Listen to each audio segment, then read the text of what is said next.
My sister belittled my job and mocked me for marrying a country girl while bragging about her genius investor husband. When his investments collapsed, my parents demanded I sell my shop to bail them out. I let them rant, then revealed something that made their jaws drop. I'm Wade, 32. I run a metal fabrication shop. My family spent 30 years treating me like I couldn't cut it because I chose welding over Wall Street. 5 years ago, I married Elise under the oak tree on my grandmother's land. Hay bales for seats, wildflowers, barbecue. My crew wore work boots. Perfect. My family treated it like community service. Dad checked his watch constantly. My sister Bianca and husband Reed dressed for a Forbes gala. Then came Reed's speech. When Bianca told me her brother was getting married, I thought she was joking. I figured his one true relationship was with his welding torch. His buddies laughed. Some of us were born to build empires. Society needs both, right? Someone's gotta make the fixtures, Bianca added. I could never give up my spa appointments, but I admire your commitment to simplicity, what they didn't know. For 6 years, I'd been developing a chemical coating for metal. Make steel stronger, rust-proof, safe. After 4 years of failures, I cracked it. Filed 4 patents. Started an LLC, kept it quiet. While Reed bought a mansion and Bianca turned influencer, my company hit $3.8 million, then $8.2 million.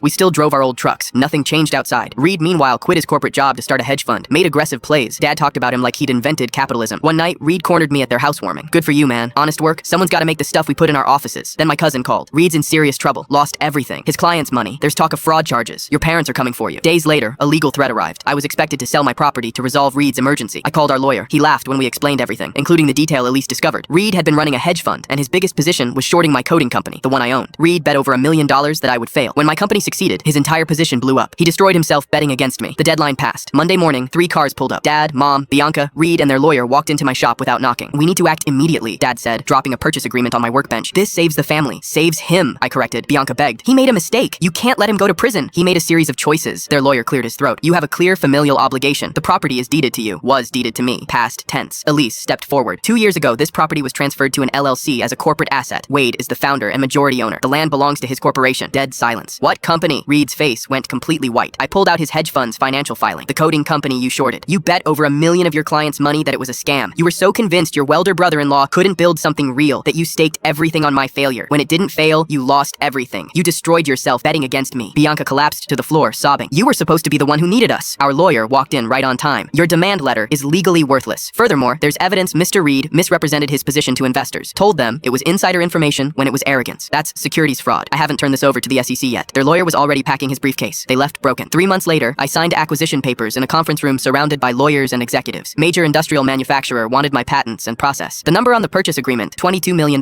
with the condition I'd stay on for 3 years as head of R&D to keep developing applications. The money hit my account the next day. More than my father had made in his entire career. From a metal shop he'd called a hobby. My father showed up alone weeks later. I made a mistake. I'm sorry I didn't see it sooner. You don't get to apologize now that there's money involved. You don't get to be proud of me now. That's not how it works. What can I do? Nothing. Leave. I'd spent 30 years trying to earn their approval. I was done. I'd proven everything I needed to prove, not to them, but to myself.